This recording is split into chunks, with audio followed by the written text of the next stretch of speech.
2 April ગુરુવારના રોજ હનુમાન જયંતીની સાથે સાથે મંગળ મહારાજ મીન રાશિમાં પ્રવેશ કરવા જઈ રહ્યા છે, જ્યાં સૂર્ય અને શનિ સાથે તેઓ યુતિમાં આવશે. આવો સંયોગ વર્ષો પછી બને છે કે જ્યારે સૂર્ય મંગળ શનિ યુતિમાં આવતા હોય અને એ જ દિવસે હનુમાન જયંતી હોય. એનો અર્થ એ છે કે કોસ્મિક ઉર્જા એટલી બધી પાવરફુલ છે કે એને આપણે ઉપયોગમાં લઈ શકીએ, કેમ કે મંગળ અને શનિ એક સ્ફોટ છે.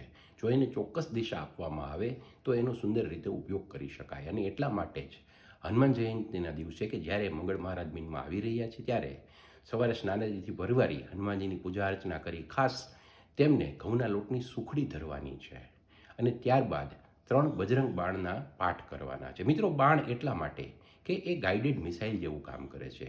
હનુમાનજીનું આ બજરંગ બાણ અમોઘ શસ્ત્ર છે અને એ આપણી ઉર્જાને, આપણા દુશ્મનો અને આપણી અડચણોને બાળવામાં કામ કરે છે. શરત એ છે કે એક સંકલ્પ સાથે એને એક ચોક્કસ દિશા આપવાની છે, કેમ કે બાણ છે એ ચોક્કસ દિશા તરફ આગળ વધે છે અને આપણી અડચણોને દૂર કરે છે. અને એટલા માટે જ આ વિશેષ સંયોગની અંદર આપણે ગુરુવારે જ્યારે હનુમાન જયંતી છે અને મંગળ મહારાજ મીનમાં પ્રવેશે છે, ત્યારે હનુમાનજીને સુખડી ધરી અને 3 વખત બજરંગ બાણના પાઠ કરીએ તો આપણે સારામાં સારી ઉર્જા પ્રાપ્ત કરી શકીએ, આપણી અડચણો દૂર કરી શકીએ, નકારાત્મક ઉર્જા દૂર કરી શકીએ અને શત્રુઓ જે આપણા રાહમાં વિઘ્ન નાખે છે એને દૂર કરી શકીએ.